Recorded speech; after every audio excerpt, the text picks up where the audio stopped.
వైసీపీలో కర్ణాటక రాష్ట్రానికి చెందిన వీఐపీల హవా నడుస్తుందా? వచ్చే ఎన్నికలకు టికెట్లు కేటాయించే విషయంలో కూడా వారు చెప్పిన వారే అభ్యర్థులు అవుతున్నారా? అనంతపురం జిల్లాలో చోటు చేసుకుంటున్న పరిణామాలు చూస్తూ ఉంటే అది నిజమే అనిపిస్తోంది. కర్ణాటక బడా బాబుల ఎఫెక్ట్తోనే అప్పటికే ప్రకటించిన వైసీపీ క్యాండిడేట్లు కూడా మారిపోతూ ఉండటమే అందుకు నిదర్శనంగా చెప్పవచ్చు. దాంతో అక్కడి వారి సిఫార్సులతో టికెట్లు దక్కించుకున్న వారు హ్యాపీ అయిపోతూ ఉంటే అప్పటిదాకా అక్కడ ఉన్న ఆశావాహులు కర్ణాటక నుంచి చక్రం తిప్పుతున్న వారిని తెగ తిట్టేసుకుంటున్నారు.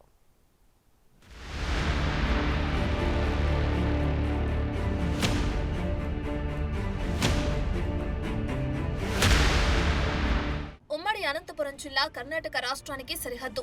దాదాపు ఆ రాష్ట్రంలో కలిసిపోయినట్లే ఉంటుంది. భాష, యాస కూడా ఒకేలా ఉంటాయి. వ్యాపారాలు, ఉద్యోగాలు చేసుకునేందుకు ఎంతో మంది జిల్లావాసులు, వీఐపీలు బెంగళూరు, బళ్ళారి ప్రాంతాలకు రాకపోకలు సాగిస్తుంటారు. రాజకీయంగా కూడా సంబంధ బాంధవ్యాలు ఎక్కువగా ఉన్న ప్రాంతం. అంతేకాదు, జిల్లా రాజకీయాల్లో కర్ణాటక ప్రభావం కూడా కనిపించేది. బళ్ళారి మైనింగ్ కింగ్ గాలి జనార్దన్ రెడ్డి టీంతో జగన్ కు ఉన్న అనుబంధంతో ఆ ప్రభావం ఫోకస్ అవుతూ వస్తుంది.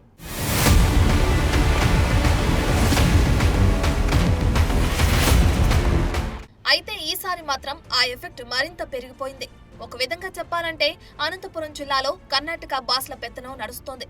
జిల్లాలో దాదాపు అన్ని సెగ్మెంట్లు వైసీపీ క్యాండిడేట్ల ఎంపిక వారి కనుసన్నల్లోనే జరుగుతుందంటున్నారు. మరీ ముఖ్యంగా కర్ణాటకకు మరీ దగ్గరగా ఉండే హిందూపురం, రాయదుర్గం, గుంతకల్, ఉరవకొండ, మడకసిర ప్రాంతాలలో ఆ రాష్ట్ర నేతలు ఎవరి పేరు సూచిస్తే వారికే వైసీపీ టికెట్లు దక్కుతున్నాయంటున్నారు.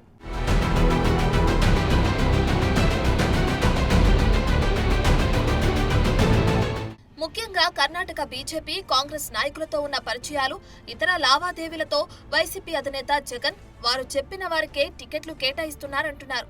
ఆర్థికంగా కూడా అక్కడి నుంచి సహకారం పుష్కలంగా ఉండటంతో YCP boss local, non local అన్న తేడా లేకుండా ఎవరినెవరినో తీసుకొచ్చి అభ్యర్థులుగా ప్రకటించేస్తున్నారట. కర్ణాటక కోటాలో ఇప్పటికే జిల్లాలో పలువురు నేతలకు టికెట్లు ఖరారయ్యాయి.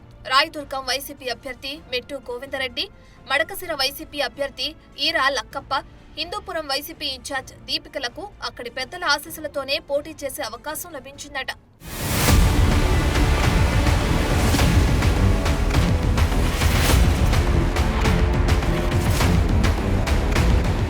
రాయదుర్గం వైసీపీ ఎమ్మెల్యేగా కొనసాగుతున్న కాపు రామచంద్రారెడ్డి కూడా 2009 నుంచి కర్ణాటక పెద్దలతో ఉన్న సంబంధాలతోనే టికెట్ దక్కించుకుంటూ వచ్చారంటున్నారు.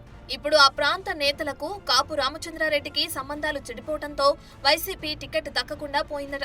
ముఖ్యంగా మైనింగ్ కింగ్ గాలి జనార్దన్ రెడ్డితో కాపు రామచంద్రారెడ్డికి వ్యాపార సంబంధాలు ఉండేవి. అయితే వారి మధ్య మనస్పర్ధలు రావడంతో గాలి ఎఫెక్ట్తోనే కాపుకి టికెట్ దక్కకుండా పోయిందన్న టాక్ వినిపిస్తుంది.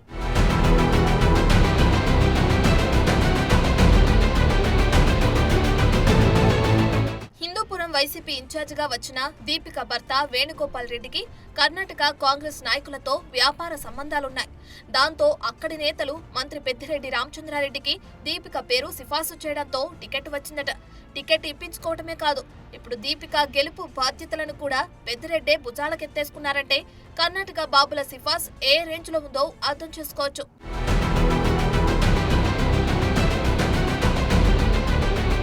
ఇక వైసీపీ 4వ జాబితాలో మడకసిర వైసీపీ ఇన్ఛార్జిగా ఈరా లక్కప్ప అనే కొత్త ముఖాన్ని ప్రకటించారు.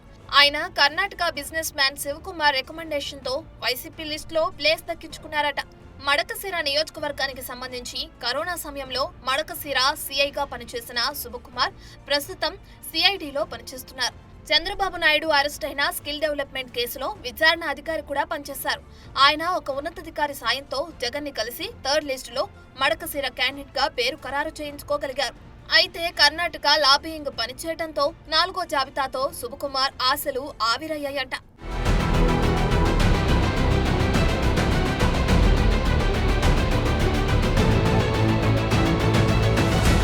ఇక హిందూపురం ఎంపీ అభ్యర్థిగా ప్రకటించిన శాంతమ్మ, ఆమె గతంలో బీజేపీ నుంచి బళ్ళారి ఎంపీగా కూడా పనిచేశారు. Hindupur sitting YCP MP Gorantla Madhav పై తేడా ఆరోపణలు రావడంతో ఆయన్ని పక్కన పెట్టేసిన జగన్ కర్ణాటకకు చెందిన మాజీ ఎంపీని హిందూపురం తీసుకొచ్చేశారు. ఆమె మైనింగ్ కింగ్ గాలి జనార్దన్ రెడ్డి ప్రధాన అనుచరుడు, కర్ణాటక మాజీ మంత్రి బళ్ళారి శ్రీరాములుకు స్వయాన సోదరి అవ్వటం గమనార్హం. ఆమె తాడేపల్లి ప్యాలెస్ కు వెళ్లిన 3 గంటల్లోనే ఎంపీ టికెట్ దక్కించుకుని అందరికీ షాక్ ఇచ్చింది. అనంతపురం జిల్లాలోనే కాక రాయలసీమలోని వివిధ సెగ్మెంట్ల రాజకీయాల్లో కూడా కర్ణాటక బడాబాబుల పెత్తనం కొనసాగుతోందంటున్నారు. కర్ణాటక నుంచి తాడేపల్లి ప్యాలెస్ కి ఫోన్ చేస్తే టికెట్ కన్ఫర్మ్ అయినట్లే అని వైసీపీ నేతలే అంటున్నారు. అందుకే ఇంకా సీమలో ప్రకటించాల్సిన స్థానాలు పెండింగ్ లో ఉండటంతో కర్ణాటక నేతలను ప్రసన్నం చేసుకోవడానికి పాట్లు పడుతున్నారట వైసీపీ నాయకులు. అలా సాగుతోంది కర్ణాటకలో తాడేపల్లి అనుబంధం.